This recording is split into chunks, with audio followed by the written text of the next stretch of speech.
Welcome to another episode of Regulatory Oversight, a podcast that focuses on providing expert perspective on trends that drive regulatory enforcement activity. I'm Ashley Taylor, one of the hosts of the podcast and the co-leader of the firm's State Attorneys General practice. This podcast features insights from members of our practice group, including its nationally ranked State Attorney General's practice, as well as commentary from business leaders, regulatory experts, and current and former government officials. We cover a wide range of topics affecting businesses operating in highly regulated areas. Before we get started today, I wanted to remind all of our listeners to visit and subscribe to our blog at regulatoryoversight.com so you can stay up to date on developments and changes in the regulatory landscape. Today, I'm joined by my colleagues Phan and Kristen Eastman to discuss the CFPB's Personal Financial Data Rights Rule that aims to restrict the sale or misuse of consumer data. We will discuss the intricacies of this proposed rule and how the rule may implicate state AG actions, as well as how active we anticipate the state AGs will enforce the proposed rule. Kim and Kristen, I am looking forward to today's discussion. Probably makes sense for us to start with a general overview of proposed Rule 1033. Where should we start? I think the best place to start is kind of what this rule is seeking to do. The CFPB's intention in implementing this proposed Rule 1033, which is officially called the Personal Financial Digital Rights Rule, is to implement Section 1033 of the Dodd-Frank Act. The Dodd-Frank Act was enacted 13 years ago, and the section is relatively brief, basically saying that covered persons must make a consumer's information available to that consumer. The proposed rule is about 300 double-spaced pages in length, with only the last 30-ish pages containing the text of the actual rule. Other than that, the CFPB discusses in this rule its policy objectives and processes for developing the rule. The period of public comments for this ends on December 29th, so it is a relatively short time compared to other comment periods we've seen in the past. One of the things I think is really important about this particular rulemaking is, unlike some of the other mandatory rulemakings that the CFPB was required to promulgate, such as the mortgage rules, this is one of their voluntary rules. They are expected to issue regs with regard to providing consumers access to their financial records. But it's interesting that the CFPB has taken a very specific and narrow focus on how they have decided to implement that particular mandate within the Dodd-Frank Act. This is about providing not just consumers, because they don't really touch very much on direct consumer access to financial records. The vast majority of this particular proposed rule is focused on the requirement for covered entities. And when we say covered entity, it's only certain covered entities. We're really only talking about very specific types of entities subject to TILA, entities that are subject to Reg Z and other payments like depository accounts, credit card companies, payment processors, but they have been very clear, the CFPB has said, that they're going to get back around to other types of entities like mortgage providers, healthcare providers, other types of financial products and services. And the focus has really very much been, how do those companies have to make financial records available, not just to consumers, but to authorized third parties that the consumer designates? And how do those authorized third parties access these financial records? So it is a very narrow, very specific interpretation of the access to financial records mandate in Section 1033 of the Dodd-Frank Act.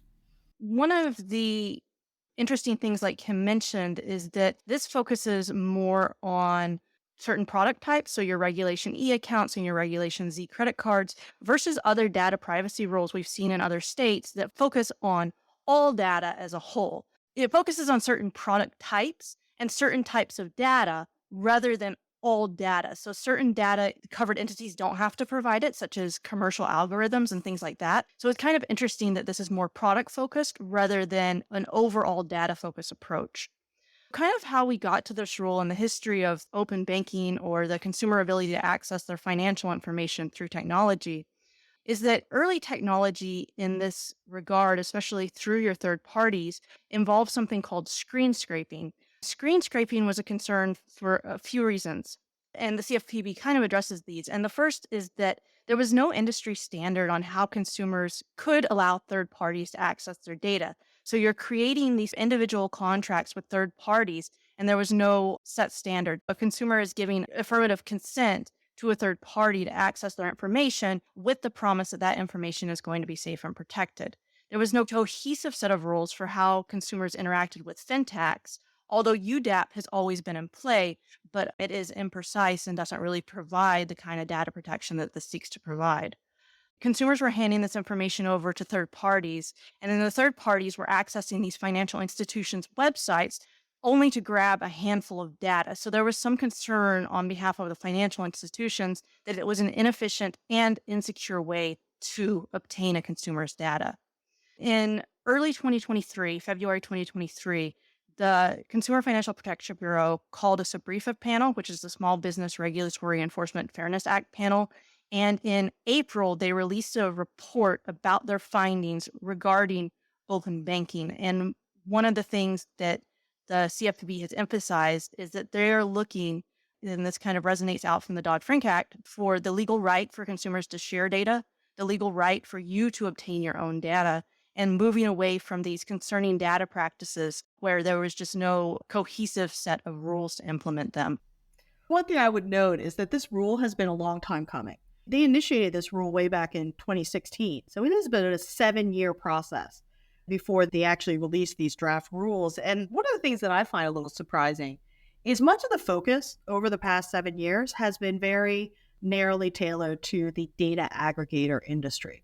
This is a relatively new industry where these entities known as data aggregators, essentially data middlemen, facilitate the transfer of consumers' financial transactional history between different financial institutions for various purposes.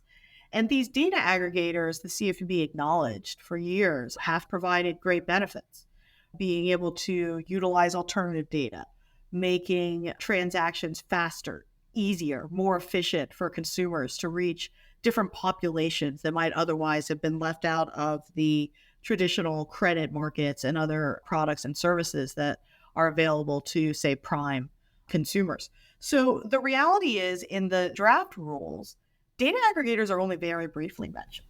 There's 3 types of entities laid out in the proposed rules. There's data providers, those financial institutions who have to make their customer records available. There are authorized third parties who consumers are permitting to access the records made available by the data providers.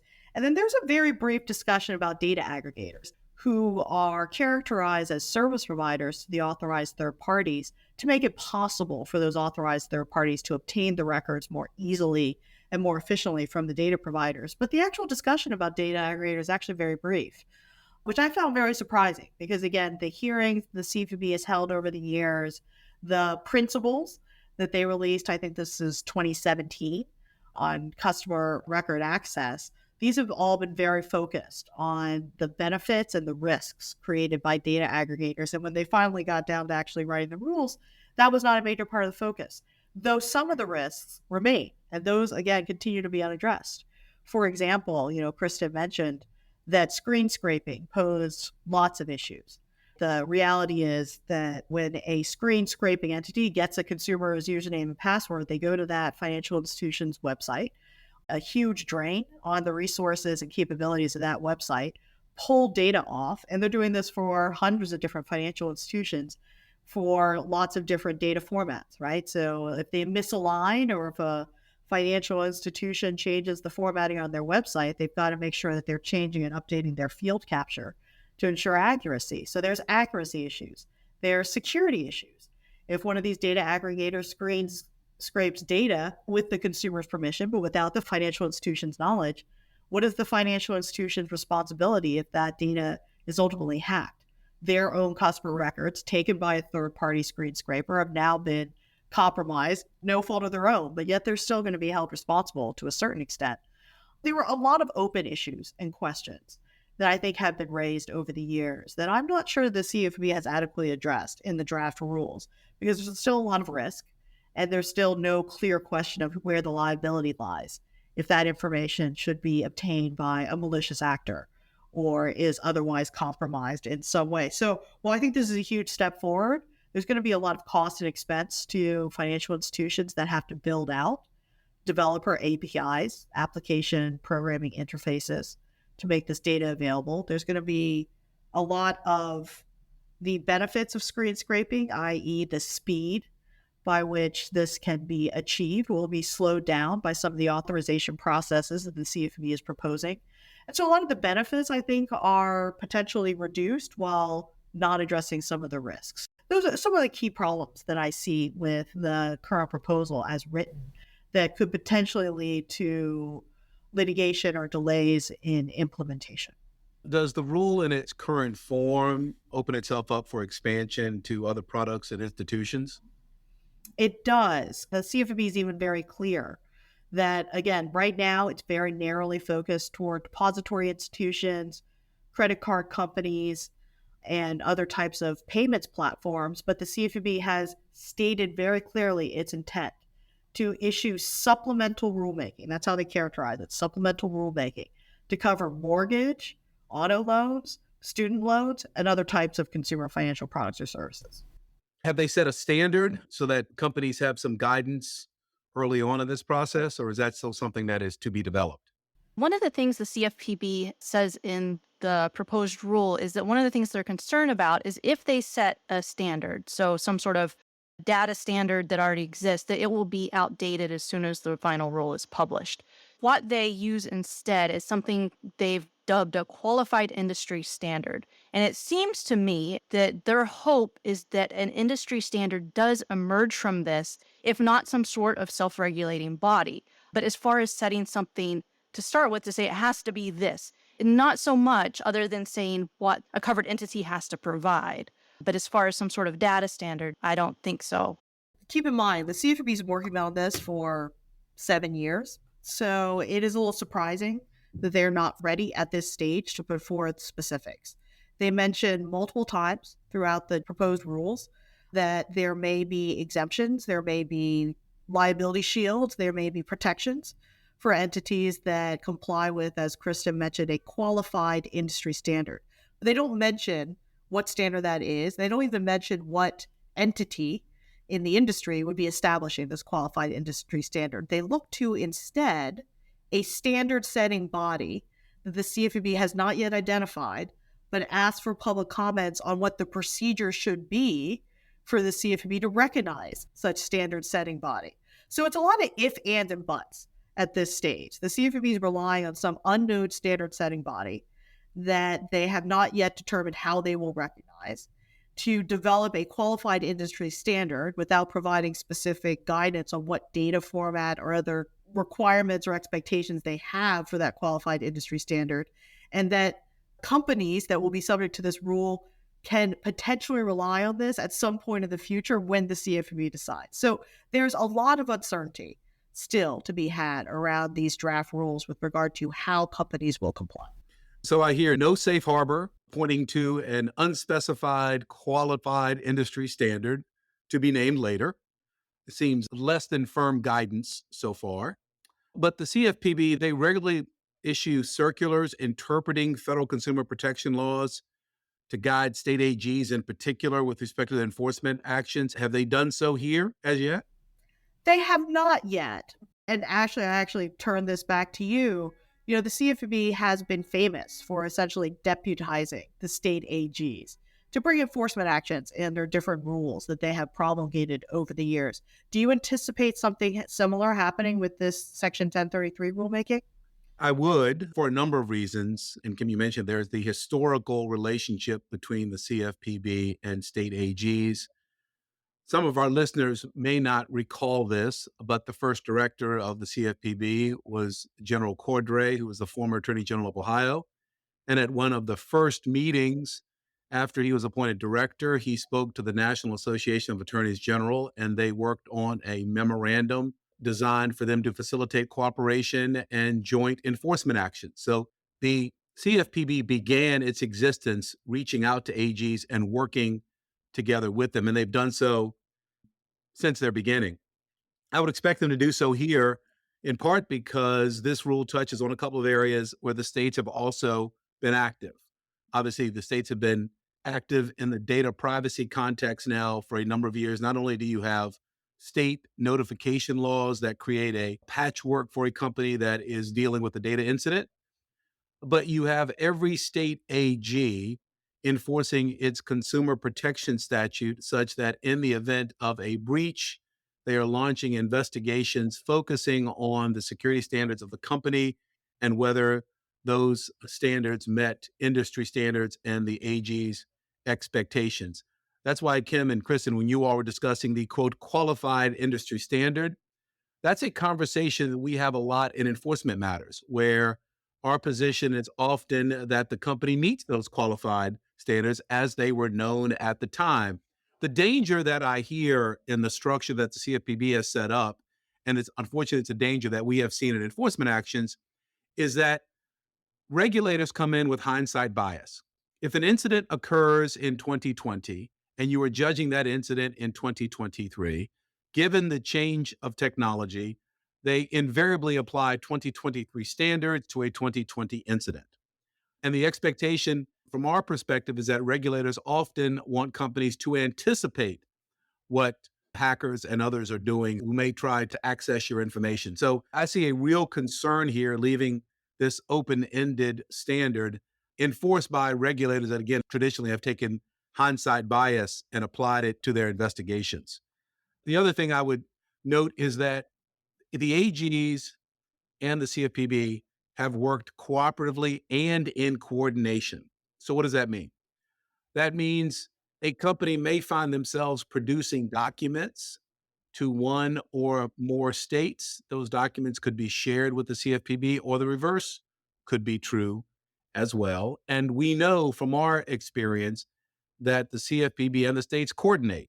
We've had a number of instances where we have seen the CFPB advance what we deem possible claims. Let's say it's claims 3 and 4, and we see state AGs advancing claims 1 and 2. So we know there's a level of both coordination and cooperation with the state AGs.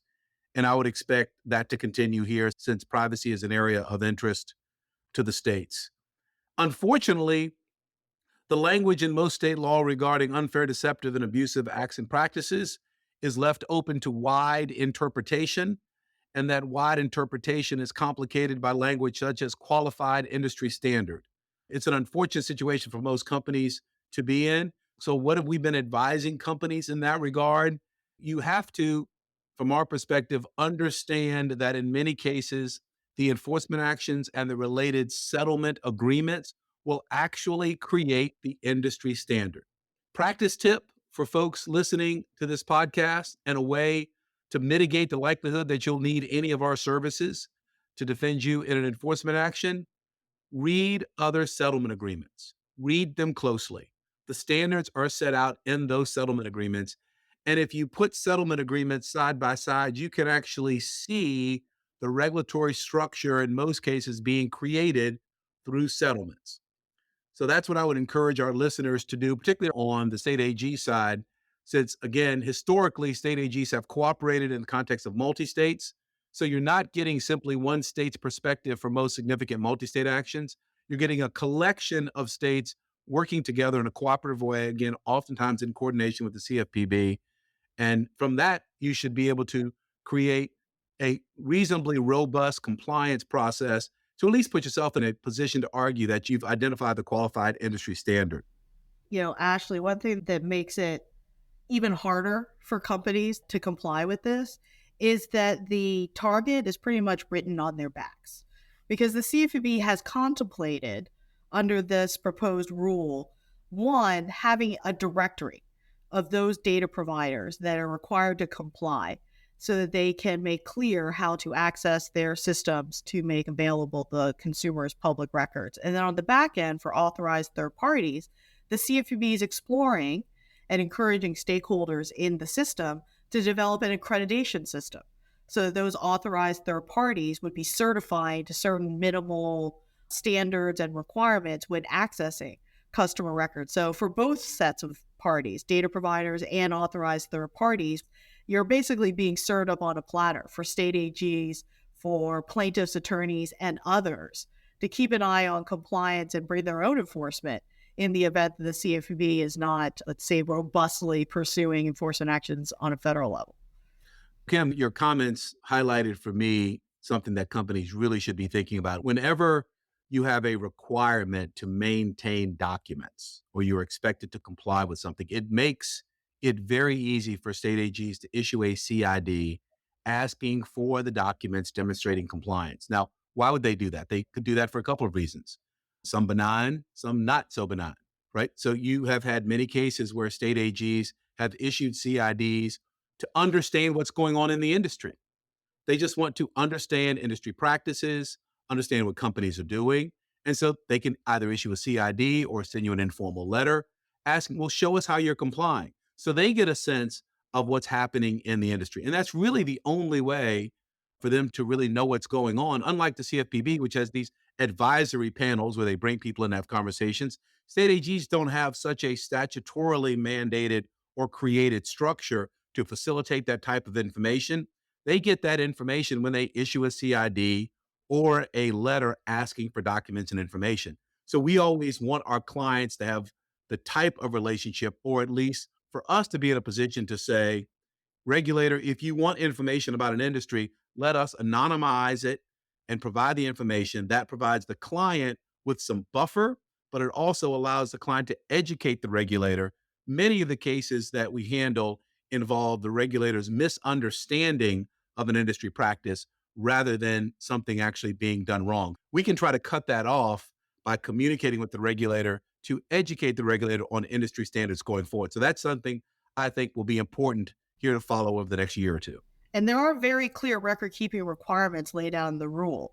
Compliance records of how data providers are responding to requests, either from consumers or authorized third parties, including what data fields were made available, what data fields were not available at the time or the basis for denying those requests. And all of those records have to be maintained under the draft rules for a minimum of 3 years to demonstrate compliance. If that's something the state AGs might be interested in for a CID, it's certainly something that will be available to them under these new rules.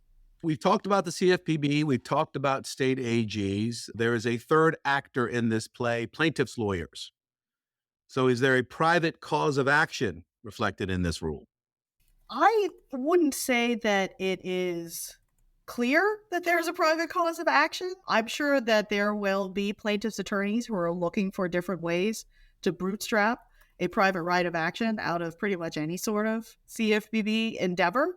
I don't know, Kristen, if you see something that I missed, but I think that it'll be the most typical UDAP claims, other types of state consumer protection law claims, that if there's a violation of a administrative requirement like the certification requirement or some other issue, it would be a negligence claim or something along those lines. Are you seeing anything different?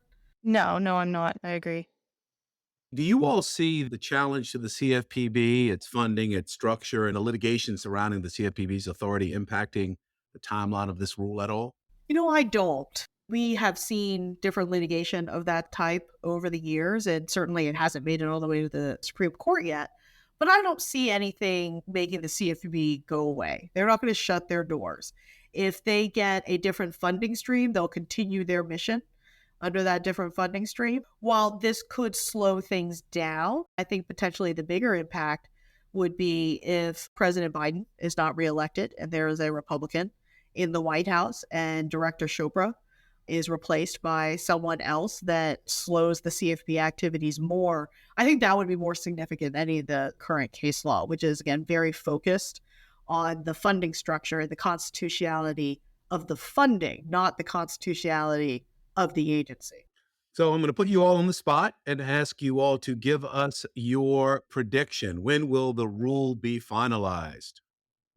Kristen mentioned at the beginning of the podcast that it is on somewhat of a shorter timeline than we've seen for some of the other CFPB significant rulemakings. The public comment period's a little bit shorter.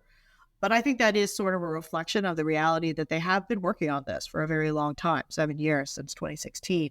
I do expect to see at least some action on the rule next year. It could be a revised, updated notice of proposed rulemaking, or it could be the final as of next year. I would be surprised if the final was next year because some of the timelines for compliance are very short. For some of the largest banks that would be subject to this, their compliance deadline would be 6 months after the final rules are published. And as I noted, there are a number of still very open concerns that remain in the draft rules. So I would be hopeful that the CFPB is taking into account some of these industry concerns and be weighing these as they finalize the rules. That being said, I know there is some pressure for the CFPB to start rolling out some of these rules in advance of next year's election over the summer, so that these can be campaign issues for Democrats and others. Could there be a final rule by next summer? Maybe. Do I think there will be? I hope not. Kim and Kristen, we always want the Regulatory Oversight podcast to be practical and provide our listeners with information they can use. So I'm going to ask both of you all to share at least one, certainly feel free to share more, but at least one practice tip. I've shared my practice tip, and that is encouraging companies to really use the settlement agreements that they see in public to create a compliance protocol and understand that regulators speak through their enforcement actions. So I'm going to start with you, Kim. Can you give us your practice tip in relation to the rule in the CFPB? And then Kristen, I'm going to ask you to close us out with your practice tip. I would note that 1033 is both a sword and a shield. There are ways to use this rule offensively, and there's ways to be defensive in respect to this rule. To the extent that you're a financial institution that may want to become an authorized third party in order to access consumer transaction history from other financial institutions, you can go ahead and start moving forward with setting up some of those processes today without having to wait for some of the data provider standards to come out. To the extent that you can benefit from the 1033 rule, I think this is something you could be moving on right away. As far as being defensive in nature, if you will be a data provider, if you're one of these covered entities that will be subject to the rule right away, you need to be thinking about setting aside the time, the resources, including technical staff, to set up some of these developer interfaces. This is a more technical obligation than many of the CFPB rules have been, which have been very administrative nature, setting up policies and procedures, implementing training, that sort of thing. This will require actual technical development in order to comply. And you need to be thinking about that today for when you're going to have those resources available to build some of these things out. Great. Kristen? Yeah, and I'll just kind of echo what Kim said. The rule is very clear that for data providers, simply having a consumer website portal where they access their banking information is not going to be enough. If you're thinking that, well, the consumer interface, we have that. We have a place where consumers can go and log in and see their balance. It's clear that's not going to be enough because the information that a covered data provider would need to provide has to be immediate, number one. So it has to be information, even pending transactions and things like that. So it is going to be a big lift for, I think, almost everyone in the industry to comply with this. And like Kim said, it is going to be a very technical compliance versus rules or something that's not quite as technical to implement. Well, Kristen and Kim, I want to thank you for this educational conversation today. I know that I enjoyed your candid remarks and your insights, and I'm sure our listeners did as well. I want to thank our audience for tuning in today. And please make sure to subscribe to this podcast via Apple Podcasts, Google Play, Stitcher, or whatever platform you use. And we look forward to having you join us next time. Thanks again. Copyright Troutman Pepper Hamilton Sanders, LLP. These recorded materials are designed for educational purposes only. This podcast is not legal advice and does not create an attorney-client relationship. The views and opinions expressed in this podcast are solely those of the individual participants. Troutman Pepper does not make any representations or warranties, express or implied, regarding the contents of this podcast. Information on previous case results does not guarantee a similar future result. Users of this podcast may save and use the podcast only for personal or other non-commercial educational purposes. No other use, including, without limitation, reproduction, retransmission, or editing of this podcast may be made without the prior written permission of Troutman Pepper. If you have any questions, please contact us at troutman.com.